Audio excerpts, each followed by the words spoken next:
Well, there's an idea in biology, or molecular biology, which is called the basic paradigm, or sometimes it's called the basic dogma. And it kind of works like this. DNA is replicated into more DNA, and it's replicated in a perfect fashion. It's really digital, just like you rip stuff off of YouTube and you get perfect fidelity. It's kind of the same way. I mean, it's absolutely correct. You don't want any mistakes in there. So that's replication, and we talked about that last time.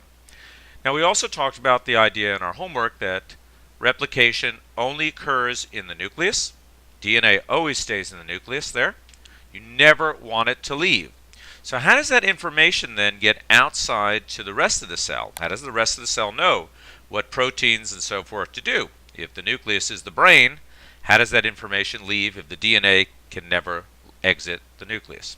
And the answer is RNA. DNA is converted into RNA, and it happens by a process called transcription. So transcription means the production of RNA from the DNA. So it's going to be kind of like a message. And when we talked about cell a couple of months ago and the various functions, we talked about how there's a special place in the nucleus called the nucleolus, and that's where DNA is made or transcribed into RNA. And the RNA actually becomes the message which is able then to leave the nucleus. So DNA goes to the nucleolus inside the nucleus. It is then changed into RNA, right, in a process called transcription. And that RNA has the ability then to leave the nucleus and get out to the rest of the cell and tell the organelles what to do. Let's take a closer look at this whole process. First of all, what is RNA? Well, DNA, we know, was called deoxyribonucleic acid. RNA is very, very similar. It's called ribonucleic acid. And the reason is it has most of the same parts. So, first of all, here's the sugar that we saw in DNA, deoxyribose. It was a 5-carbon sugar here, and it's missing an oxygen right there.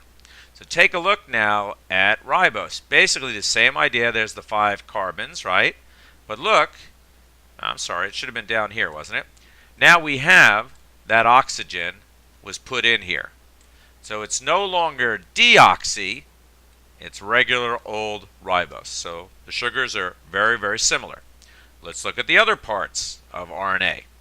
How about the bases? Now in DNA we said that the bases were A, right, adenosine, T, thymidine, G, guanine, sorry about my lousy G, and C, cytosine. We had those 4. So here is thymidine, for example, right? In RNA, we have the following bases. We have A, we got G, we've got C. Pretty much looks the same, doesn't it? But we don't have T. There's no T in there. Instead, it's replaced by another guy called uracil. So this is a new base. So whenever you see T, you know it must have been DNA. Whenever you see U, you know it must have been RNA. What else do we know about RNA that's different from DNA? How about the number of strands? Well, DNA we saw is normally double-stranded. There are a few exceptions, but normally it's double-stranded. Certainly in all animals, fungi, and plants, it's all double-stranded. RNA, however, is not double-stranded. It's single-stranded. It's only one strand, right? So DNA would look like this and would obey Chargaff's rule. RNA just looks like this, and you have a random number of A, U, G, C. Doesn't add up, so it would be not obeying Chargaff's rule. That's another difference we would see right away if we analyze the two. Now, by the way, since it's single-stranded, it's not going to be a terribly stable molecule. And it turns out that viruses that are made of RNA tend to be real killers. That's why it's so hard, for example, to make vaccines against things like HIV and influenza and so forth, because it keeps mutating, it keeps changing faster than we can keep up with it. So let's go ahead and summarize. What is a comparison now of DNA and RNA? Well, one of the big differences is that there's only one type of DNA, right? but there are actually 3 different types of RNA which are produced, and we need to know all of them, right? So what are they? There's mRNA, right? M stands for message. So this is going to be a copy of the DNA, which then takes the information out of the nucleus to the rest of the cell. Then there's rRNA, okay? R stands for ribosomal. This is actually going to go and make ribosomes. Remember, ribosomes were one of the organelles we studied? Well, at the time we thought it's a separate kind of organelle, but actually it's just a big glob of RNA. And then there's something called tRNAs. T stands for transfer. And these guys are going to be the RNAs which actually carry amino acids and make proteins. Now, next time we're going to talk about a process called translation, where all 3 of these types of RNA will come together to make proteins. Okay? But that's a story we'll save for another lecture. Okay? So let's look now at the process of transcription. Alrighty, here we go.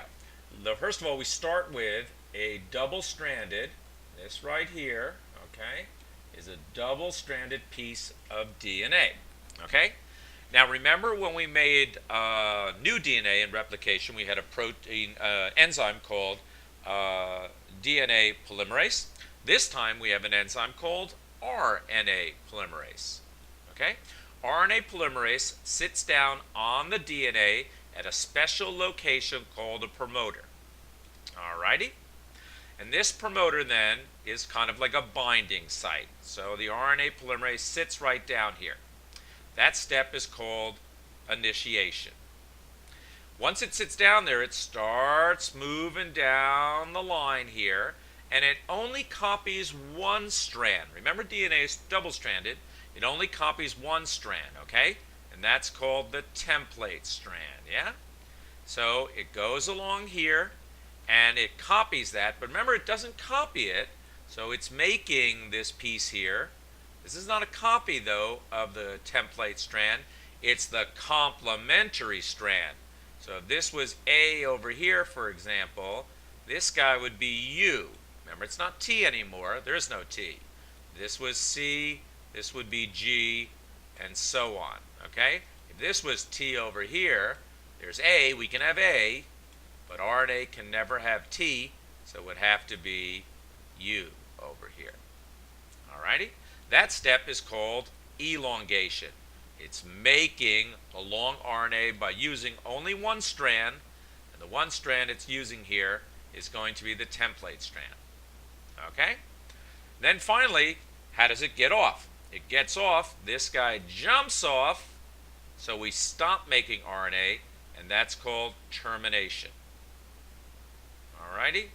Now, the really important thing to understand here is, remember we talked about how DNA is super duper long? What did we say, like 3 billion bases? Wow. When we make RNA, though, we don't make a complementary piece of RNA, a message, for the entire 3 billion. In fact, most of the DNA we have there is not really used at all.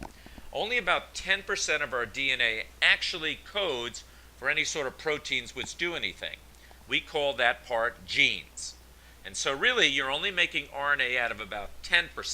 And that's why when you have a huge piece of DNA, the RNA polymerase will jump on here, make a little piece of RNA, and then maybe it'll jump back on way down the line and make another one, and so on and so on. Most of the DNA, 90% of it, is not coded at all for RNA. And that concludes my introduction to the idea of transcription, where we make RNA. Next time, we'll go ahead and talk about translation, where we convert the RNA into proteins.